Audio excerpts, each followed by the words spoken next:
আসসালামু আলাইকুম বন্ধুরা, তোমরা সবাই কেমন আছো? আশা করি অনেক অনেক ভালো আছো। আলহামদুলিল্লাহ, আমিও খুব ভালো আছি। আজকে আবার নতুন একটি রেসিপি নিয়ে তোমাদের সামনে হাজির হলাম। তো বন্ধুরা, আজকে আমি কি বানাবো জানো?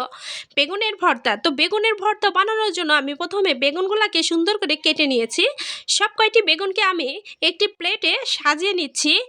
এই যে দেখো, আমার সাজিয়ে নেওয়া শেষ হয়েছে। এর ভিতর আমি পরিমাণ মতো লবণ দিয়ে দিলাম, একটু হলুদ দিয়ে দিলাম, সামান্য একটু পরিমাণ আমি লাল মরিচের গুঁড়া দিয়ে দিলাম। সব কয়টি উপকরণকে আমি অনেক সুন্দরভাবে মেখে নিচ্ছি।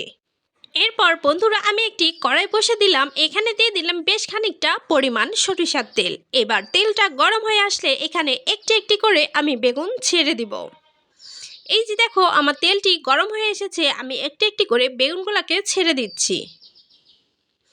সব কয়টি বেগুনকে আমার ছেড়ে দেওয়া হয়ে গেলে কিছুক্ষণ অপেক্ষা করব, যাতে এপিট ওপিট ভালোভাবে হয়ে যায়। এই যে বন্ধুরা দেখো, আমার সব কয়টি বেগুনকে দেওয়া শেষ হয়েছে। আমি বেশ কিছুক্ষণ অপেক্ষা করার পরে বেগুনগুলোকে উল্টিয়ে নিচ্ছি। একটি একটি করে উল্টিয়ে নিব, যাতে আমার এপিট ওপিট দুই পেটেই খুব ভালো করে সেদ্ধ হয়ে যায় এবং লাল লাল করে ভেজে নেওয়া হয়ে যায়। তো বন্ধুরা, আমি পরবর্তীতে আবারও কিছু বেগুন দিয়েছি, ওখানে রসুনের কয়েকটি কোয়া দিয়ে দিয়েছি। এই তো দেখো, আমি বেগুনগুলোকে ভেজে নিয়েছি। ভাজা হয়ে গেলে আমি 10 মিনিট অপেক্ষা করেছি এই বেগুনগুলোকে জোড়ানোর জন্য। তো বন্ধুরা, এবার দেখো মূল রেসিপি। এই তো দেখো, আমি রসুন ওখানে রেখেছি, এর সঙ্গে দিয়ে দিলাম কিছু পরিমাণে পেঁয়াজ। কাঁচা পেঁয়াজ দিয়ে ভর্তা খেতে অনেক অনেক মজা লাগে, যদিও মুখে একটু গন্ধ করে। তো কোনো ব্যাপার না, ব্রাশ করে নিব। এবার আমি সুন্দর করে পেঁয়াজগুলোকে মেখে নিচ্ছি।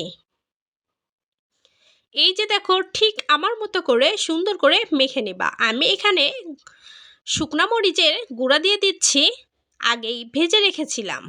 সব কয়টি উপকরণকে আমি সুন্দর করে মেখে নেব। এখন দেখো আমার কারিশমা।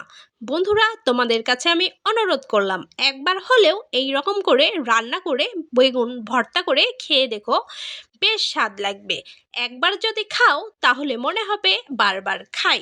তো বন্ধুরা দেখো, আমি ঠিক যেভাবে ভর্তা বানাচ্ছি, তোমরা কিন্তু ঠিক এইভাবেই ভর্তা বানাবে, তাহলে দেখবে টেস্টটা অনেক বেড়ে গেছে। তো এই যে দেখো, আমি সুন্দর করে মেখে নিচ্ছি।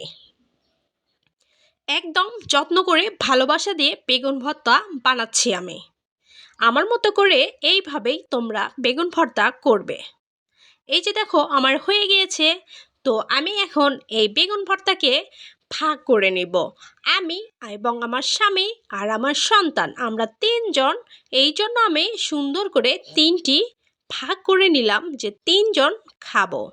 এই যে দেখো, আমার ভাগ করে নেওয়া শেষ হয়ে গিয়েছে। আজকে আমি বিদায় নিলাম বন্ধুরা, পরে আবারও দেখা হবে। আল্লাহ হাফেজ।